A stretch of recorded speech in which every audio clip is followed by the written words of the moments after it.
Welcome to the weekend. We'll have a rerun today, and I'll add a quote. So grab your favorite cuppa, settle in, and let's see what we have.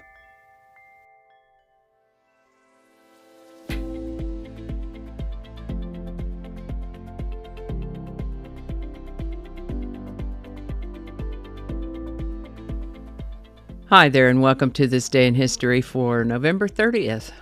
November 30th is the 334th day of the year in the Gregorian calendar, 335th in leap years, with 31 days remaining to the end of the year. Today's word is motley. Motley can be an adjective or a noun.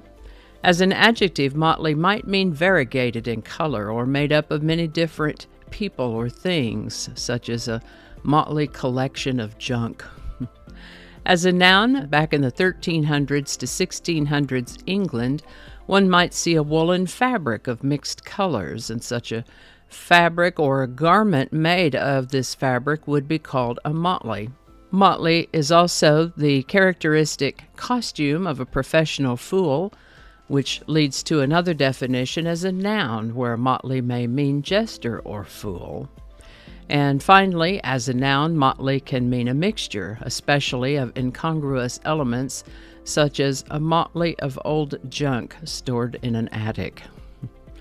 The word motley comes to us from Middle English, most likely from a word that meant mote or speck. First known use of the word motley is in the 1300s. Motley. And with that, this is the birthday of French painter William-Adolphe Bouguereau, born November 30th, 1825. He was known and popular during his lifetime, but fell into obscurity after his death. I'm so pleased to see that he and his work have come back into attention in the 1980s, because he certainly did beautiful work. He's completed 822 known finished paintings, although we don't quite know exactly where all of them are. He used mythological themes and classical subjects quite a bit and did really beautiful work. And of course, the Impressionists hated his more realistic work. I first saw an image of Bouguereau's work on the cover of the Journal of the American Medical Association many, many years ago. And here is a depiction of that image, The Two Sisters, by William-Adolphe Bouguereau. He lived to the age of 79. This is the birthday of Samuel Clemens, born November 30th, 1835.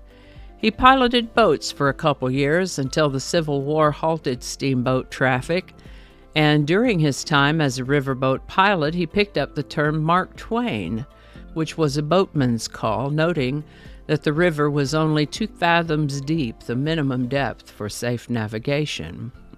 He wrote humorous travel letters for the Virginia City Territorial Enterprise and signed them Mark Twain, and he continued to use that pseudonym for nearly 50 years. Mark Twain lived to the age of 74.